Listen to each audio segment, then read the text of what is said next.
What's up, guys? This is Fearsome Reaper bringing you a new video, and this is going to be my top 10 upcoming games, and I might be missing a few just because these are what came to my mind when I thought games coming out that are on the broad spectrum.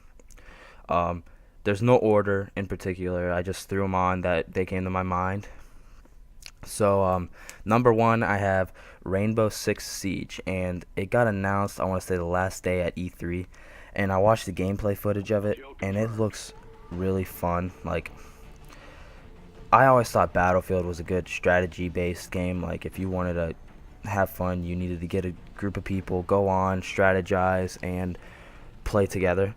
But this takes that to a whole new level. Like, you start off, you say whether you want to go into the roof, the basement, or the roof, you want to go on the street, or you want to go in, like, on the blueprints of the house. And then it's 5-on-5. There's probably going to be other game modes, but the one I saw, it was 5 counter insurgents against 5 insurgents who are in a house with the hostage, and and what it is you start off as an insurgent. If you're an insurgent, you start off, you board up the house, you booby trap it, and you try to make it so they can't get in. And the insurgents are trying to get in, take out all the hostage, or take out all the terrorists and get the hostage and get out. So it looks really fun. The only problem I can see with it is if you're playing with a bunch of random people, then it's just going to be hectic. People are going to be shooting each other, messing around. But if you get a group of 5 people, or 4 people at least, because you'll make the 5th, and you stick with it, and you guys actually strategize, you could probably win every game you play. So that's it for Rainbow Six. The next game I have is H1Z1, and the reason this is on here is because I have a PS4. So I'm pumped up for this because it's coming out and it's going to be free to play on the PS4. And I've always wanted to play DayZ. I have it, but the computers I have can't run it, and I don't have the money to buy a computer. So I can't play it. And H1Z1 is the closest thing I'm going to be able to get to playing DayZ because it's going to be on the PS4, so it'll be able to run it. But that looks really fun. It's MMO. Zombie survival. They said it's way harder than DayZ, or it's harder. I don't know about way harder, but like it takes a crafting aspect, and you're gonna be able to build like fortify your forts and your strongholds and stuff. So that's H1Z1, and then we have Destiny, and I played the pre-alpha, and I had a lot of fun. The only problem I had with it was really hard. Now, it might not be hard for everyone else, but when I play shooters, I usually play on recruit just because I don't pay attention and I click it. And when I play, I'm more of the run and gun. I don't slow down. Like, what's one game? Splinter Cell. My brother played that, and I think he barely died, but he loves that stealth, slow, think about everything. Whenever I'm like, I don't have patience, I'm sprinting, and if I die, I'll restart and I'll try a different route. But I'm trying to fix that so I can give you guys better gameplay videos. But it was pretty hard for me, and when I was playing it, it was really fun. Like, the guns that they were really cool. It didn't remind me. It reminded me a little bit of Halo, but it wasn't like, because whenever you say Destiny, everyone's like, oh, it's basically another Halo, it's gonna suck. But when you play it, it doesn't give you that Halo feeling. It reminds you of Halo, but the mechanics and stuff are just totally different. And then number 4, we have The Division, and this is a Tom Clancy game, so it's the same person who made Splinter Cell, if you've ever played that. And this game is another one that I thought looked really good for strategy based wise, because what it is you're this operative, I guess, and basically it's an apocalypse but without zombies and stuff. So you're going around scavenging, trying to help people that are getting attacked by bandits and stuff, and other groups, and you get a team of people, your friends, like all your friends that get it. You can team up and you can work together and scavenge and take over strongholds and get weapons and stuff. So that just brings another strategy based, and I love playing strategy based games that involve teamwork and stuff. So that's The Division. And then we have Far Cry 4, and Far Cry 4 just looks absolutely amazing. Far Cry 3 was amazing. I beat that game in maybe a week and a half. And then it like because how it was you were on the main island and you could only get like the first tier weapons. And I was playing it. I was like, man, these weapons are amazing. I'm destroying these guys. And I was like, oh, the game ended. And I ended up in a whole nother island that basically, it was like 2 whole games put together. Because you started off in the one island, you figured everything out, then you moved to the other island. And you could travel back and forth between them. But that, and then Far Cry 4, they said it's bigger, it's more guns, you can ride on elephants, you can ride helicopters. It's just, it's made for next gen. Far Cry 3 was amazing for PS3, so Far Cry 4 is probably going to be a thousand times better since it's for next gen PS4.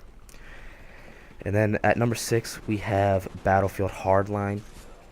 Now I played the beta and it was good.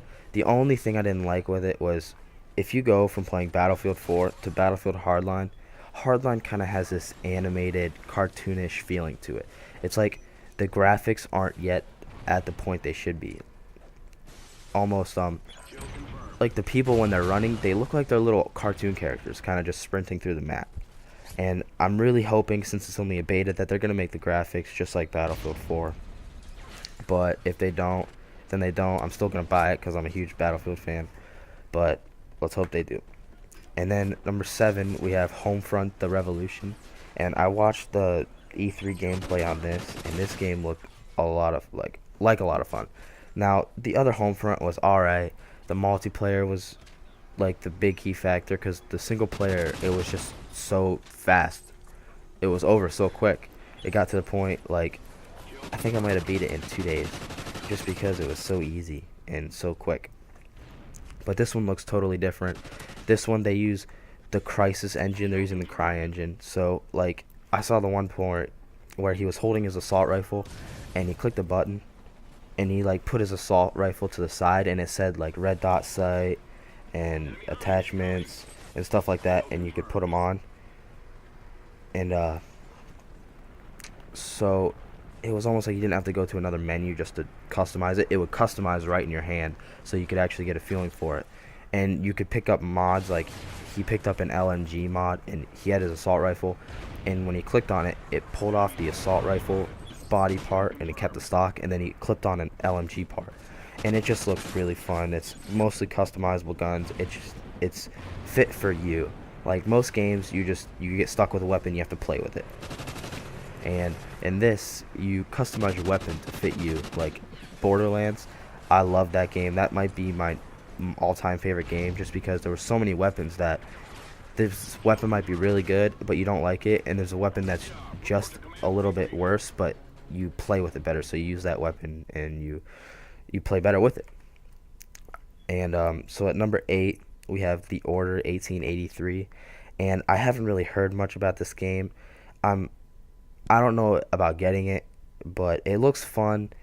It didn't really catch my eye, but I just thought I'd put it on here because that's probably one of the top 10 for everyone else. And I know this is my opinion, but that's still up there. I mean, if I end up seeing that it's really good, I'll get it. Like, I didn't think Thief looked any good, but when I got it, I beat it, and I had a cast on my hand because I played it so much, but it was a lot of fun. It was nothing like I expected it. So we'll see how that turns out whenever it comes out. It comes out pretty soon, I think.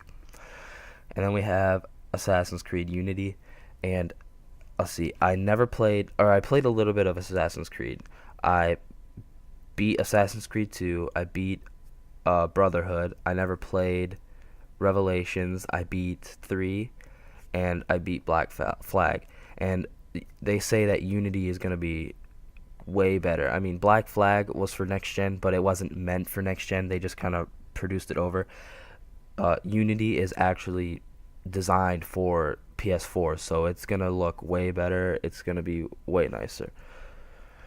So, and then for number 10, we have Call of Duty Advanced Warfare. And this isn't like, it's not number 10 because I don't like it. It's just number 10 because that was the last thing that came to my mind. But, it looks really good. I mean, I play competitive Call of Duty. I'm not good, really, like everyone else that plays. But I play it with my friend. We tear people up in public matches. We get on. We do 2v2s, 3v3s. And Call of Duty Ghosts just it's not meant for competitive gaming. It's not. I mean, they have added some stuff, but the fact that you don't add a theater mode in a Call of Duty when the last four Call of Duties before that had it, you're not doing something right, and you're bound to not make a nice game. And I don't know how many people I ask, everyone hates it. They don't even play it. But Advanced Warfare, it looks amazing. It's made by Sledgehammer, who helped in both Treyarch and Infinity Ward make the other ones, so they know the best of both worlds. So I think they're going to make a really good one. I think the gunplay is going to be awesome. Now, one thing I would like to see is that they host their own servers. Like Battlefield 4, you can host your own servers and rent them. Now, I know that's harder. That's for 65-man servers. So if they don't do it, I would understand, but it just makes the connection so cuz for Battlefield 4, everyone in the game usually has around the same connection. When someone else is dying down on their connection, then it pulls the connection from everyone else, gives it to them, and then all at an equal connection basically. But when you get that with now, the only reason Battlefield 4 isn't like that is because their net code is all messed up, and they said they fixed it, but they didn't. But if Call of Duty did that, then you wouldn't have to worry about people playing and like I don't know how many times I see Optic Nade Shot or Optic Scumpy flipping out when they're playing online because the other guy is host and he has way better connection, so he destroys, and there's always benefits to that. But if they made it so where they would host the servers like they do in LAN, then they would be fine. But I'm hoping that they have a mode like zombies. Like everyone was saying Extinction was kind of like that, but I didn't really like Extinction that much. It was more just kill, kill, kill. Zombies, you actually have to find a good spot to sit. Don't like you can move around, and I love Nazi zombies. That's probably my all-time favorite mode on Call of Duty. But we'll see what they get from that. So this was my top 10 games. I hope you guys enjoyed. This was Fearsome Reaper, and I will see you guys later.